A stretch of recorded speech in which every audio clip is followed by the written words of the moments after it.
P T I کی آج 26 جولائی کو اسلام آباد میں احتجاج کی اجازت ملنے کے خلاف دائر درخواست پر سماعت اسلام آباد ضلع انتظامیہ کو پی ٹی آئی کے ساتھ 2 گھنٹوں میں مشاورت کا حکم دیا گیا۔ جسٹس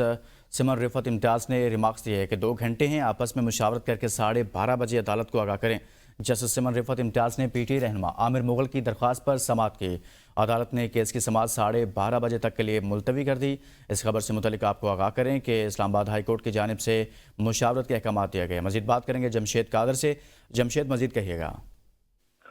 جی بالکل، عامر مغل کی جانب سے اجازت نہ ملنے کے خلاف جو ہے وہ ہائی کورٹ سے رجوع کیا گیا تھا اور یہ درخواست دائر کی گئی تھی کہ ڈائریکشنز دی جائیں ضلعی انتظامیہ کو کہ جو احتجاج ہو رہا ہے اس میں رکاوٹ جو ہے وہ حائل نہ کی جائے، کیونکہ اس سے پہلے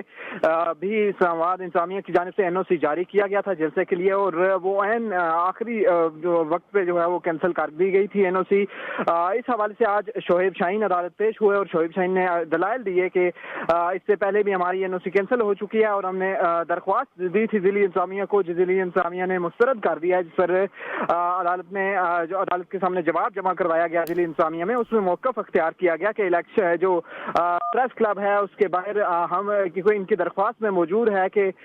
جو بڑی تعداد میں لوگ ہوں گے اور اس کے ساتھ خواتین بھی بڑی تعداد میں موجود ہوں گی، لہٰذا پریس کلب کے سامنے ہم انہیں جو احتجاج کی اجازت نہیں دے سکتے، جس پر عدالت نے پوچھا کہ کیا کوئی